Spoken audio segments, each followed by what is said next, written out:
Hello everyone, welcome to Best Recipes with Sharon. Today we're going to be making a really good muffin recipe. It's called Banana Bread Muffins. These muffins are soft and moist, and they're finished off nicely with a sweet and nutty topping, which makes them even better. It's a good way to use up ripe bananas, because the riper the better. This recipe makes enough for about a dozen of these. Start with a large mixing bowl.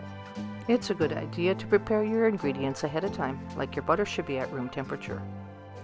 Preheat your oven to 350 degrees Fahrenheit. Simply finish pre-pouring the rest of your ingredients, and as we put this together, I'll give you the recipe amounts.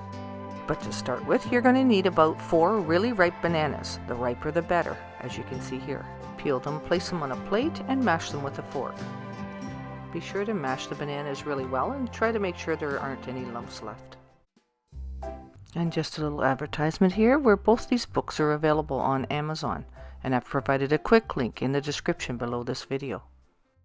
These books would be really good gift ideas, or you may want to get one for yourself.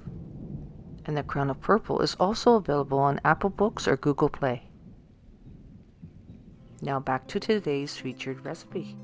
So once you're finished pre-pouring all of your ingredients, grease your muffin tins so that the muffins can be removed easily. Alright, so let's get right to the recipe amounts. So place half a cup of unsalted butter into the large mixing bowl. Add 2 large eggs, then 2/3 of a cup of lightly packed brown sugar. Mix these ingredients together. Then add your 2 cups of mashed bananas and about 1 3/4 of a cup of all-purpose flour. And I add a generous half teaspoon of cinnamon, 1 teaspoon of baking soda, 1/4 teaspoon of salt, then 2 teaspoons of pure vanilla. And once again, mix that together. Bear in mind that I'm using the mixer, and with muffins, you don't want to mix it too vigorously, so only mix it until it's combined and that's it.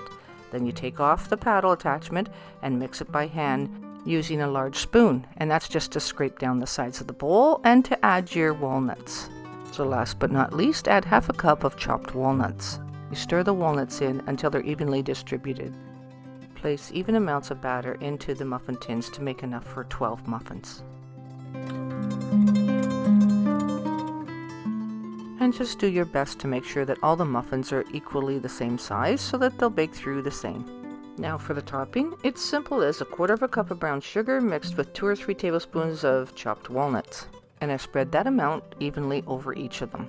Now having said that, if you don't like walnuts, you can omit the walnuts in the recipe and on the topping and just do simply brown sugar on top. But that's missing out on all the fun as far as I'm concerned. Place your muffins in a 350 degree oven on the middle rack and time it for about 15 minutes.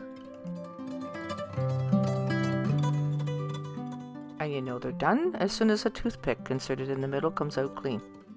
I'm sure you'll love these delicious muffins. They're one of my favorites.